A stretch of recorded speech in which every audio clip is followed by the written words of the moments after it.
Good evening, everyone. Before we get started, be sure to subscribe to the channel and like the video.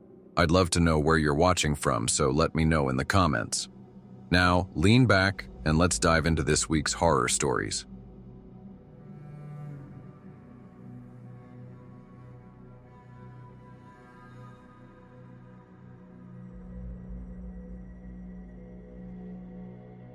I used to babysit for a family down the street. They were nice people, and I had done it a handful of times, so I felt comfortable with the routine. Their son, Timmy, was a good kid, usually well-behaved, though he did have a tendency to get into things he shouldn't. It was a typical Friday night. The parents were out for a date, and I was watching TV in the living room while Timmy was in his crib upstairs. It wasn't a huge house, but it was spacious enough, the kind of house that creaked and settled in the silence. It was after 10 p.m. and the night felt like it was stretching on forever. I was half paying attention to the show, and every now and then I'd hear something over the baby monitor. At first it was just Timmy making noise, little grunts, shifts, sounds that babies make when they're trying to get comfortable. But then, after a while, I noticed something else. There was a groan. At first, I thought it was just the static on the monitor, but it was clear. Something was speaking.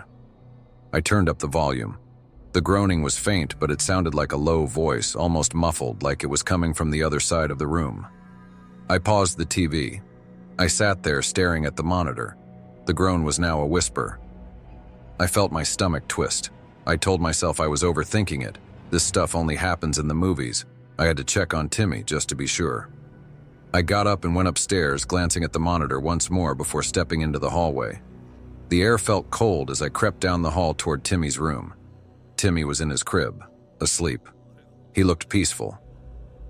I checked the baby monitor to see if the sound was still coming through. I didn't want to just assume I was hearing things, but when I turned it back on, everything seemed normal, just static, no whispers. Relieved, I decided to head back downstairs, trying to shake off the uneasy feeling. But as I reached the landing, the voice came through again, this time loud and clear. "Come back." I froze in my tracks. It was definitely not Timmy. I wasn't sure if it was a prank, if someone had somehow hijacked the baby monitor, but it sounded like it was coming from the room, as if someone was right next to Timmy. I rushed back to his room. I had to check. I wasn't going to leave him alone if something was going on. But when I got there, the room was quiet. Timmy was still sleeping soundly, oblivious to everything. The voice had stopped. I didn't know what to think at that point. I stood there for a second, looking around, feeling like something wasn't right.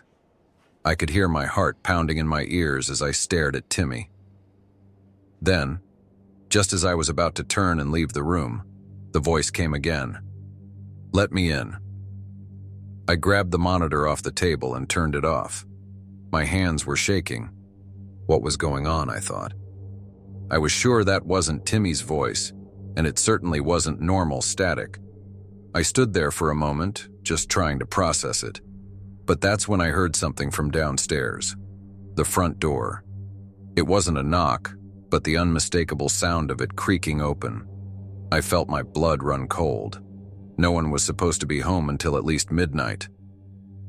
I crept toward the stairs, holding my breath, trying not to make a sound.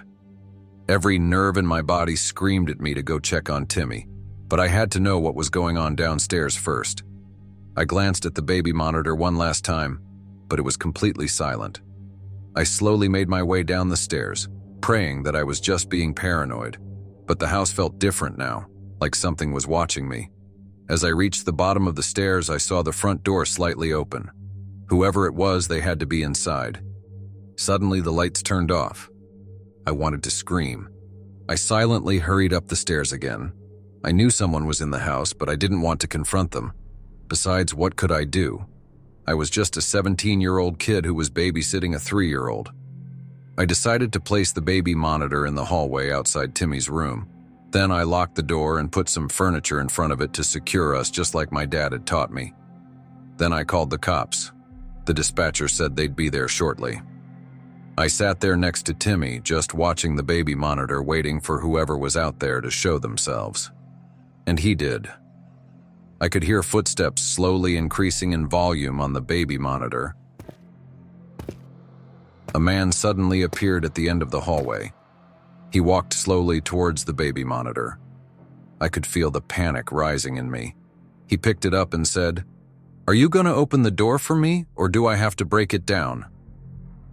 "I know you are in there." I yelled at him and told him to leave us alone and that the cops are on their way. That just made him angry. He started pulling at the door handle, and when he couldn't open it, he started pounding on it. Timmy was now awake and crying. I tried to comfort him, but I was crying too. I feared for my own life and Timmy's. "Who are you? Why are you doing this?" I yelled out as tears streamed down my face. "Are you crying? Oh, this is going to be enjoyable for me. I like when they cry," he said and laughed. The door was violently shaking. The hinges were starting to give in. "Please, please leave us alone. We won't say anything," I cried. He didn't care. He kept going, and just as I thought he would break through the door, I saw blue lights outside the window. The police came rushing into the house. I yelled, "We're up here." Then I heard them, "Police, get down on the ground." After they cuffed and removed him, they assured me it was okay to unlock the door.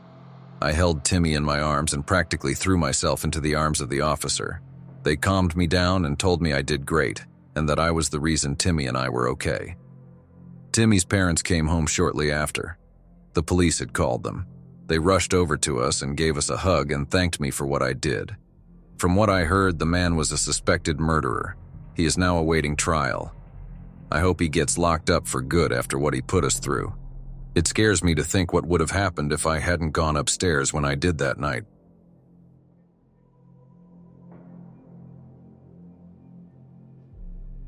It was a quiet night. I had just gotten home after hanging out with friends, and my parents were out of town for the weekend. I was glad to have the house to myself for a couple of days. After a long week, it felt good to just kick back and relax.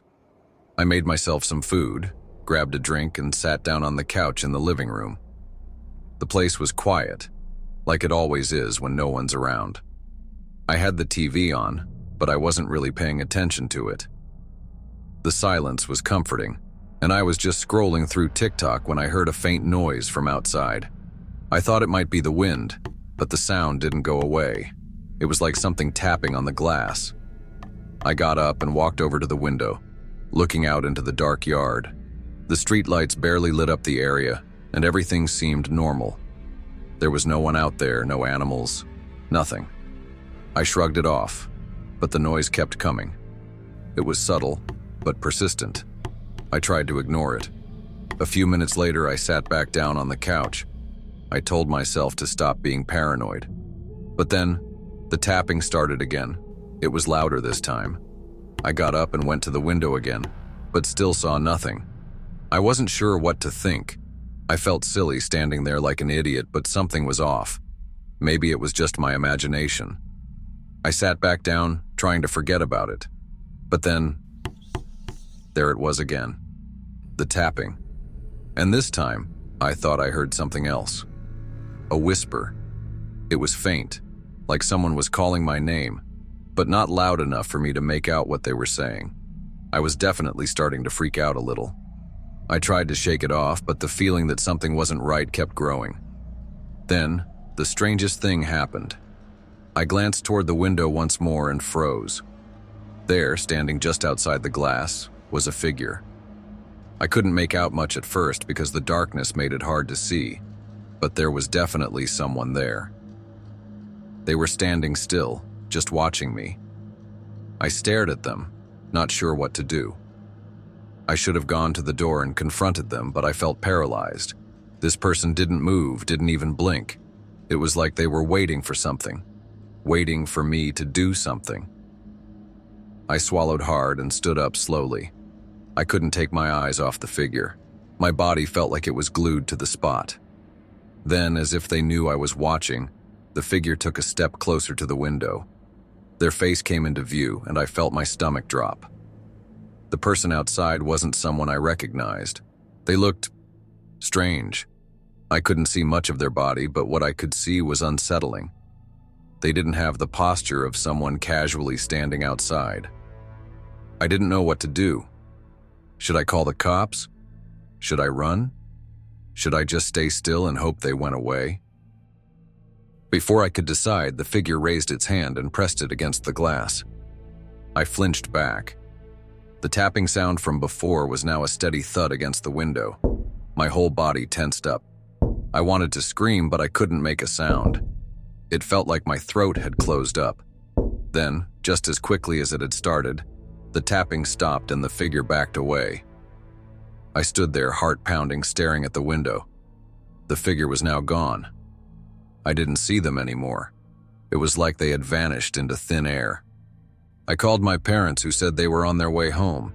They told me to lock the doors and stay put. When they arrived, my dad went around the yard, but he didn't find anything.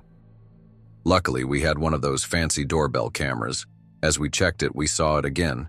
What looked like an old lady slowly walked onto our porch in a creepy way. She then started knocking on the window just as I saw. Then she started backing away, and as she did, her head snapped onto the doorbell cam as if she knew it was there. She smiled as she kept backing off before she eventually faded out of the frame.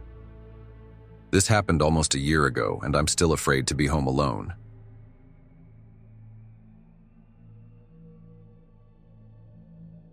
I was home alone that weekend. My parents had gone out of town for a few days, and I was staying at my grandma's house. It wasn't the first time I'd been there, but it was the first time I was alone without any adults around. Grandma wasn't really much for leaving the house anymore, so I'd spend the weekends with her, helping her with whatever she needed.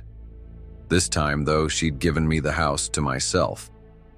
She was going to spend the weekend visiting some old friends, and I was just supposed to keep an eye on things. I'd heard a lot of stories about this house over the years.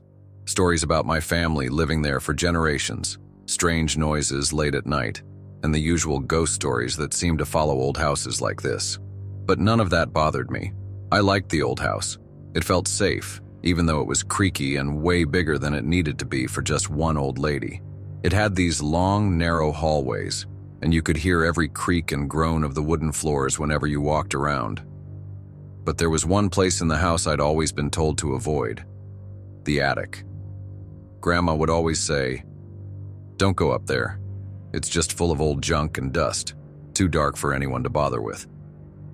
Of course, that only made me more curious. Every time I stayed over, I'd look up at the attic door, just sitting there at the top of the stairs, always closed. I had asked Grandma once or twice if I could see what was up there, but she'd always refuse. I asked why she didn't go up there, and she would always say that she was too old and that she hadn't been up there in years. So when I was left alone in the house that weekend, I knew what I was going to do. I waited until Grandma left, made sure the house was quiet, and then went for it. The door to the attic was just at the top of the stairs. It was an old, creaky door, the kind that looked like it hadn't been touched in years. I grabbed a flashlight from the kitchen and walked over, the floorboards creaking under my feet as I climbed the stairs. The door was locked, but I figured it wouldn't hurt to try and open it. After all, I was just a kid being a little curious. To my surprise, the door opened without much effort. A wave of cold, musty air hit me as I stepped into the attic. It smelled like old wood and dust, kind of like an abandoned shed or an old barn.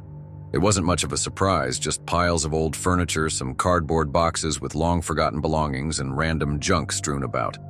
But there was something exciting about it, like stepping into a room no one had entered in what seemed like decades. It was completely unexplored, just waiting for me to look through it. I spent the next hour up there, poking around, looking through boxes and finding old photos of people I didn't recognize.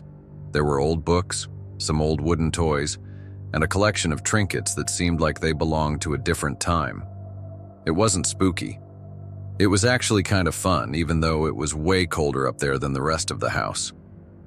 I didn't find anything too strange, but I loved the idea of it all being hidden away, like I was the only one who'd ever seen it. After a while, I decided to go back downstairs and watch TV, but the whole time I was there, I kept thinking about the attic. It felt like a place that had secrets, and I wanted to know more. But I promised myself I wouldn't go back up there that night. I'd wait until tomorrow. But later, after dinner, I found myself standing in front of the attic door again. I decided that it couldn't hurt to take one more look. Maybe I'd missed something, or maybe I just couldn't shake the feeling that there was something about the attic I hadn't figured out yet. I grabbed the flashlight again and opened the door. The cold air hit me once more, and this time the quiet was different. It felt like I was being watched. The hairs on the back of my neck stood up, but I figured it was just my imagination. I stepped inside. The beam of my flashlight illuminated the familiar clutter. The same old furniture, the boxes, the forgotten toys. But then, I froze. There was someone standing in the middle of the room. At first, I thought it was just some shadow, maybe a coat or something that had fallen over. But no, it was a man. A thin, pale man, standing absolutely still in the center of the attic. He wasn't moving. He wasn't even making a sound. My heart skipped a beat. I couldn't believe what I was seeing. His skin was pale, almost gray, and his clothes were ragged, like they hadn't been washed in years. He was staring right at me, but there was no emotion on his face, just a cold, empty gaze. I stood there for what felt like forever, staring back at him, my legs frozen in place. I wanted to scream, but no sound came out. The man didn't move, didn't say anything. He just stood there, watching me. His eyes never left mine. I slowly started to back away, still not sure if I was dreaming. My foot hit a box on the floor, and the loud noise broke the silence. That's when the man moved. He took one step toward me like he hadn't moved in a long time. I turned and ran out of the attic as fast as I could, slamming the door behind me. My heart was pounding with adrenaline. I didn't look back. I didn't dare. I locked the door to the attic. Shocked, I stood at the bottom of the stairs trying to catch my breath.